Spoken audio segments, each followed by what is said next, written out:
everybody, I hope your day is going great. In this video, I want to chat with you about a topic I love. I love talking about those iconic, like must-have makeup products in our collections. And this video is really the makeup classics that I will always own. And it's not really just based on prediction, although that statement is a prediction, but it's rooted in some fact here because basically everything except for just a couple items I have repurchased. So I have a track record of wanting to always keep these particular products in my collection, and it may not be something that I reach for every single day, but it's something that for whatever reason, and I'll line out those reasons per product that I talk about here, there's something keeping it in my collection. It might be a uniqueness factor, it might be like nothing else really does what this does, so I need to always have this. There may be a situation or two here where it's kind of a sentimental attachment, although for the most part it's just function. It's a really good product and I've seen a lot of makeup come and go, and I just have the knowledge that these things are kind of the best. Or just sort of a good benchmark. The thing that started this off, does anybody remember what video I mentioned Benetint and I was like, you know, I may not use this every day, but this is something that will always be in my collection. And in that moment, this video idea was born. So Benetint, I'll just go ahead and mention that right now. I think this product is really one of a kind. There have been different lip and cheek stains in this tone that have come out, but I think this is the classic and this is the one that does it best. I love how this product has this kind of like rosy scent to it, and it just looks like a sheer berry sort of liquid, but you can paint this on your lips or your cheeks and you just get an instant flush, and I do find it to be buildable. And this is also one of those products that really stood out to me like when I was maybe back in high school, I want to say, and the main source of beauty information was reading like a teen magazine, like a 17 or a YM. Is that right? YM? There would always be editor's picks or certain products they were highlighting. And I always remember Benetint as being something that came up, smaller sample size versions, and now I do have it in the full size. Let's back it up and talk about a foundation here. One that I believe I will always have, I will always keep in stock, like a fresh one in my makeup collection, is the original Estee Lauder Double Wear, actually. And I really haven't talked about this a ton recently. I am wearing that foundation right now, by the way. I wear it in the shade Tawny, but really as far as these long-wearing matte foundations go, this is just a huge staple product, and it does wear so well. It applies great with a brush or a beauty blender. There are different versions of this that I like the Water Fresh or even the Maximum Cover. But regardless of this vast amount of foundation that I own, I will always make sure I have just a classic Estee Lauder Double Wear on hand. Here's another ultimate classic, and so many things come close to doing what this product does, but this by far does it the best, and I will always have this to tackle dark circles, and it's my Benefit Boing Brightening Concealer, formerly Erase Paste. Shade 2 is my like perfect shade for this, and I was so reminded of how much I love this product last night when I was getting ready for a big event, and I just wanted my makeup to look flawless. So I was like, whatever concealer I'm using, I'm going underneath it with the Erase Paste. And you just kind of realize, oh my gosh, that really does do it. The tone of this is so perfect. It does such a fabulous job of camouflaging darkness. And sometimes, you know, just to purely be able to test other concealers like Doe Foot Applicator liquidy concealers,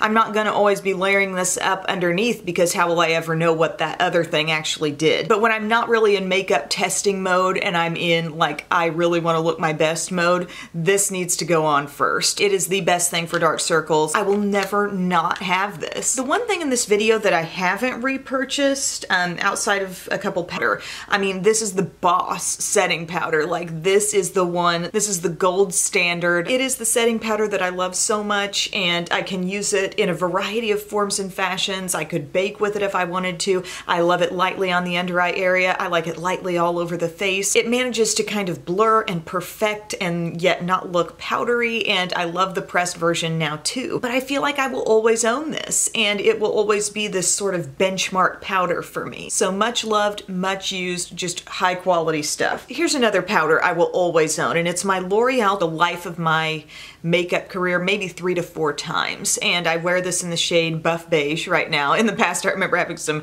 much deeper colors in this, but this is my shade, and I love this powder, and this This is a real classic pressed powder in my opinion. Some pressed powders are more sheer, more chalky. This combines the smoothness, the ease of application, the evenness on the skin with actually a little bit of coverage. Not maybe as much coverage as some powder foundations out there, but just being a pressed powder, like this is so good. And I feel like my makeup collection would not be complete without this particular product in it. It's definitely one of those things that I may not use every day, but I will always own it. Here's another thing like that, my Laura Geller Bronze and Brighten. This has been repurchased. I remember the first one I had was a small, like a mini. It took me forever to go through it, and now I'm on my way to, I think, just leveling off the dome. Well, I think it definitely has been leveled off, actually. Maybe even dipped down in a bit, this full size. This is a classic, amazing bronzer. Anytime I feel like I've finished my makeup and somehow my face and my neck or chest do not seem all together, anytime they don't seem all on the same page, I will grab for this particular bronzer and like go across my chest or my neck and I'll feel like, okay, everything's fine again. I think a reason why this bronzer works so well for me is something I've been explaining about another bronzer from Doll 10, and it's that there is a reddishness deep down in this product, and I see that come through on my skin a little bit, and the end result is a very naturally, actually sun-kissed look, not I've just bronzed myself up with an artificial product kind of look. So this works so well. It's very pigmented and it can be very deep. This doesn't go quite as reddish as that other product, but just as far as all-purpose bronzer goes, I will reach for this sometimes and wear it all over my body, down my arms, sometimes if I feel like I've got some extra skin showing, and I just think it's phenomenal. Oh, for foundations, here's another thing. This has been repurchased by me, the Bare Minerals Original Mineral Makeup. I do feel like this is my definite favorite mineral makeup, and Bare Minerals has made a big comeback into my makeup using life within the past year, and I feel like I will always have this on hand. Again, when we talk about benchmark beauty products and those by which other things are judged, I love the Bare Minerals Original. It's a product though that requires an education, and sometimes you might think, gosh, I resent having to learn, you know, a whole technique and strategy in order to make a product work. Some people might be that way. For me, overall, I find it actually really fulfilling when I figure out something, when I really understand a product and the technique that makes it work best and look best on the skin. So for Bare Minerals, there is kind of a journey to figuring it out, but I can get full coverage with this stuff, and I kind of feel like, yeah, I've unlocked the secret to making this product work for me. So there's that feeling of accomplishment, like I've really gone through some learning and some experimentation with this, and now that I've got it, I will never not have this. This is one of those videos where as I shoot it, maybe it'll make perfect sense when I go back and edit it, but as I'm saying all this stuff, I'm like, is this gonna make sense to anybody? Okay, Milani eyeshadow primer. I don't know how many tubes of this I've gone through, but even here recently, like, do you guys remember I was using up that little size of the Urban Decay Anti-Aging Primer Potion and it would never die, but it did eventually, and I've just love its very subtle neutralizing quality, but overall it's a texture thing. It's something that helps shadows cling and live their best life. I so adore this stuff. It definitely performs just as well and in some cases better than other high-end alternatives, so I will never be without this. As long as they're making it, I'm gonna be having it. I've got a few lip things that are just handy here, and then I'll talk palettes in a second, but an e.l.f. lip exfoliant. Like, the reason why I will always have this is because I kind of need to have this one because nothing else is doing just what this does. I have tried other products in this format, like from Tarte and at least a couple other brands that have tried to do a stick lip scrub, and this is still the best. They've got the best format of being able to be solid enough, and the stick is not like mushing away onto my lips, you know what I'm saying? Like, it really holds its own, it holds its shape. It comes in a variety of different scents. I have the coconut one right now, and it's just the most effective way to scrub your lips, like, no doubt about it. And I do own a few other lip scrubs that you gotta dip your finger into the pot and go like this and chase the particles around your lips, and I've complained about that stuff enough, but this is kind of a one-of-a-kind thing where I will always have that because it's so unique and just so effective. Also, lip smackers. I will always have lip smackers. I may not use them every day, but I will always have them in my collection, and part of this is a nostalgic thing because this was the gateway drug into the makeup world for me, was being in like junior high and wanting all the lip smackers, you know? And I love them, and there's something that just, like, I don't know, you get a little comfort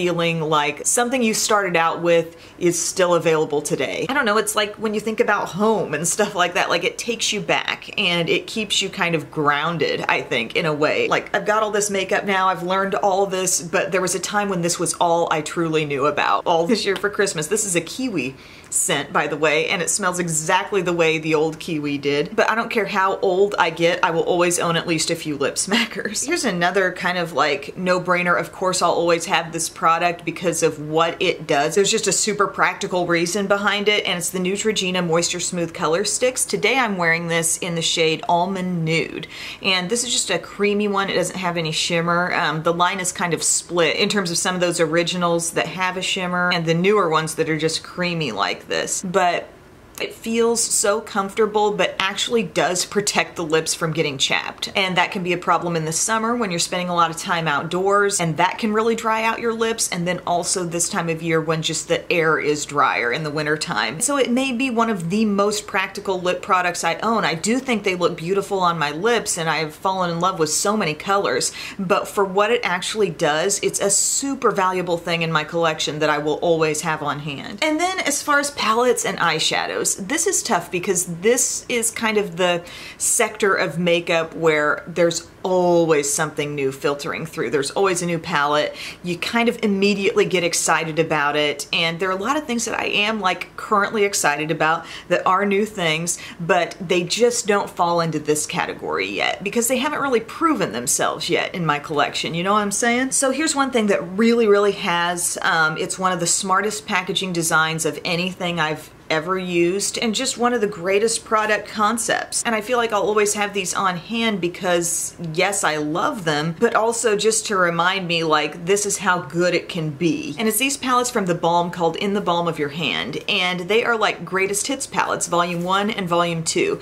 And what's so cool about these, I love the way they package them because you get to see all their gorgeous, unique outer packaging like put onto here. If you're familiar with this brand, everything they do has its own personality, you know, and it's kind of rooted in an old school sort of vintage feel with some of their illustrations on the palettes, and I love that. But in here they give you like their standard classic blushes, which are iconic. You know, this is a brand that does not overproduce. They put out products and I feel like they really become known. Everyone knows what Hot Mama blush is. Everyone knows Bahama Mama bronzer, Mary Luminizer too, and then they put in some of their eyeshadows and they specify the certain palettes that they come from. So smart. And even this first one, they put in a couple cream products and they have their own little window there. So that's great. And then the volume 2 was also amazing. You got different blushes, still the Mary Luminizer, still the Bahama Mama, and some different eyeshadows in there too. The quality of everything is just as good as the individual full sizes, but what a way to sample things, and what a great like just compact design. And I wish every brand could pull off something like this, you know, and I feel like I got the opportunity to do something like this with my Needs palette for Makeup Revolution because I kind of dug through the brand and I thought these are the things they do best. Let's pop them into one kind of full face convenient palette. So this was the inspiration for that. And by the way, I will always have my palettes too with my name on them. I didn't know if that was really fair to talk about them here, but I'll always have those. But these are just, they're iconic, I feel like, to me. And just talking purely about eyeshadows, I think I will probably always have some sort of MAC eyeshadow in my stash. Kind of sentimental reasons, like it takes me back to when I was first starting on YouTube and I was watching like Julie G or Tiffany D, who I still watch to this day. I love them both. And they're talking about different MAC eyeshadows and you feel like, okay, I want to try some of that, and you slowly start building your collection of MAC singles. I mean, that was old school YouTube, guys. And the amount of MAC singles that I have is probably not even enough to fill a large Z palette, and I would just show them to you, but I sort of have them split up and put in with other shadows in different individual palettes. But I do have this that I can easily pick up, and this is the Warm Neutrals palette.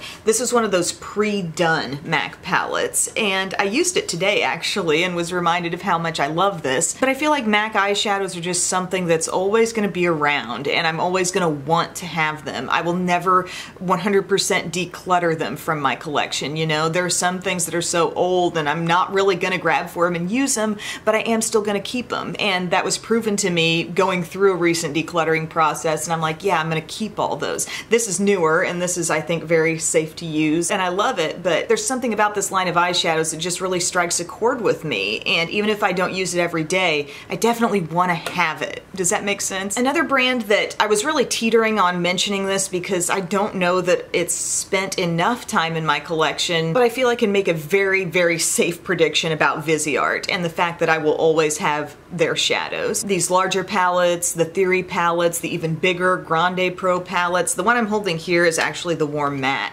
and this is one I want to rediscover because this has done some gorgeous looks for me. But their quality is just so tremendous, so pigmented, blendable, some unique color combinations in some of their palettes, and just everything they do, my ears are perked up for, you know, and I just can't see myself being without certain palettes that they make. But guys, I hope you enjoyed this video, and I'd love to hear in the comments what products you feel this way about. Like, as you look through your collection, it might not be an everyday necessity thing, or it might be, but what things do you feel like you always will have on you, makeup-wise? Maybe some classics. What classics have I not even thought about for this video? Let me know, and thank you so much for watching. I'll see you soon. Bye.